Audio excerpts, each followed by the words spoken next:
aunt died in June, and we were cleaning out her house. I believe my aunt was saved. I don't think she lived a victorious life. Everybody's going through something, you just don't know about it. Amen. So I'm cleaning her house out, and I don't like what I find. Trauma, junk. Going through boxes, it seemed like for days, just when I thought I was done with all the boxes. Found more boxes in the garage. Bank statements. My aunt had a gambling problem. She was living on Social Security. She smoked. These are just some of the lotto tickets I found at her house. Wow. And yeah, and some of them, they got like 10, 20 bucks on them. So it's not just one ticket for $1. She used to go to the Indian casinos and take out cash.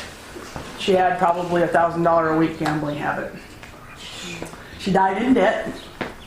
I'm working on a new book called Busted and Disgusted, How to Change Your Money Mindset, because I have a master's degree in business too.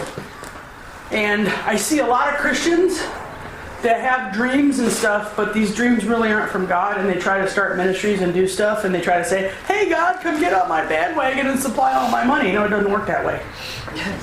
You don't tell God what your dream is and then expect Him to finance it. You wait on the Lord, and then He takes care of that. Amen. Why am I showing you this?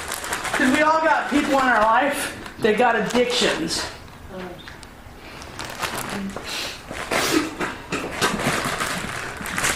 She used to go to the tobacco store, the smoke shop.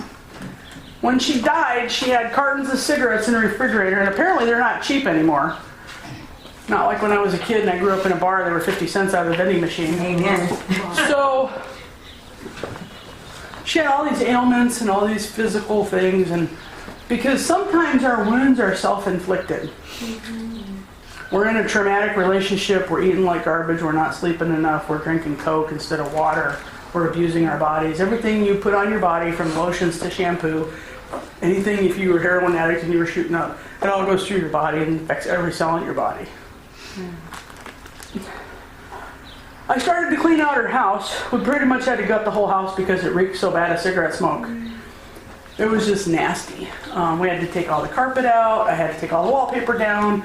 I had to buy a steam cleaner and shoot the walls with vinegar like 4 times. And when I hit it with the steam, all that nicotine ran down. Yep. Both my grandparents died of lung cancer. My grandfather died, he had a tumor in his throat that was the size of a softball, and he suffocated to death. My grandmother had lung cancer, and I had to take her to chemotherapy appointments, and her lungs were like Swiss cheese. The chemo killed her in 5 months. I was 15.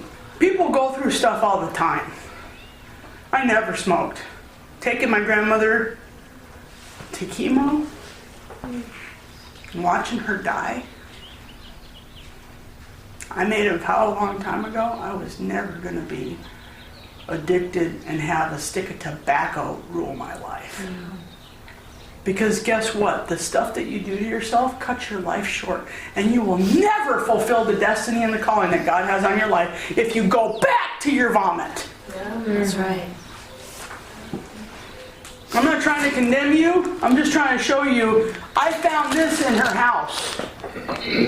I was doing laundry and one of the lighter fell out of the dryer and I went, oh my gosh, Lord, how long do I have to deal with this? There were lighters coming out of the carpet and the furniture and in her car, and she had lighters everywhere. And my husband says, what are you doing? I says, I'm going to save this because this is going to minister to people. I wrote a name on here. Can you tell me what it says?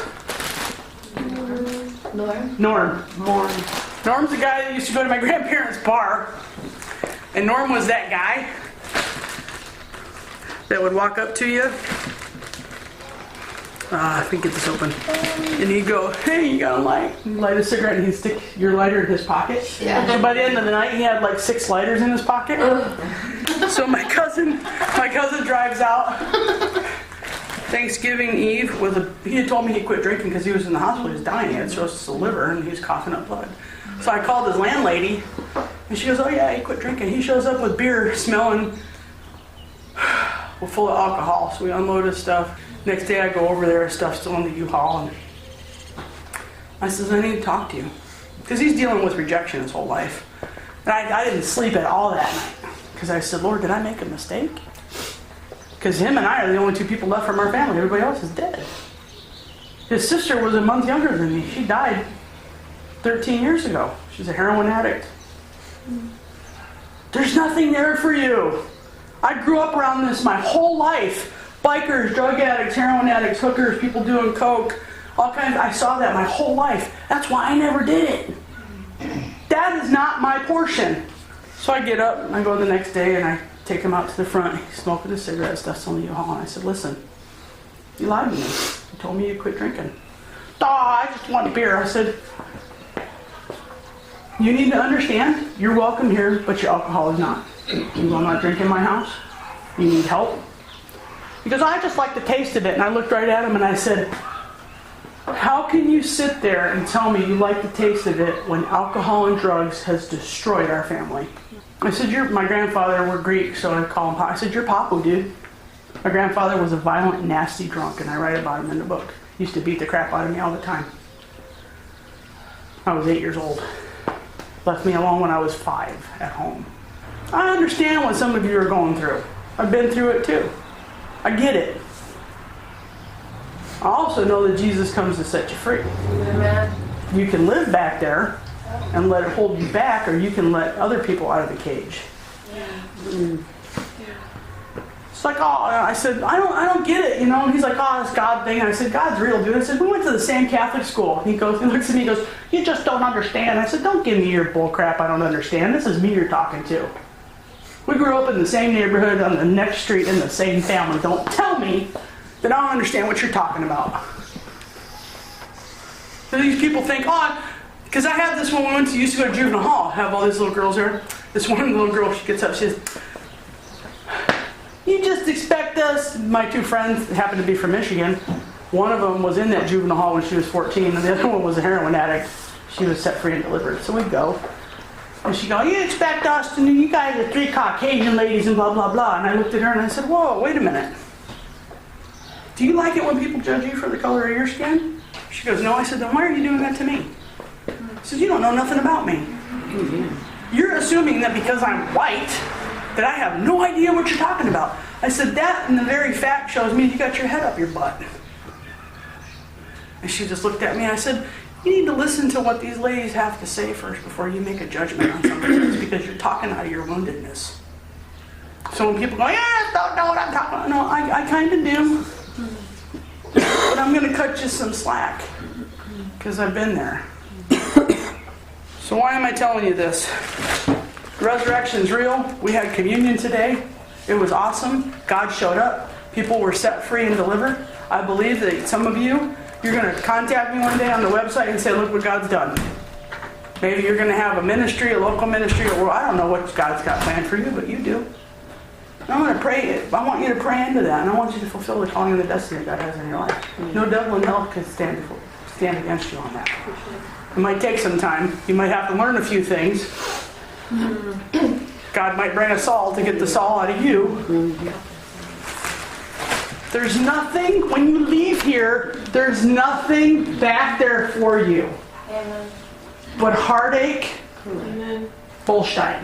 There's nothing back there. Stop living back there. Ask the Lord to heal you. This isn't the end, this is just the beginning. You may not get everything you need here. You may need to go to another place. You may need to go to a deliverance ministry. You may need to go to Bible college. I don't know what God's telling you to do. All I'm telling you is to go forward. Do you understand? I'm going to keep Norm. I'm just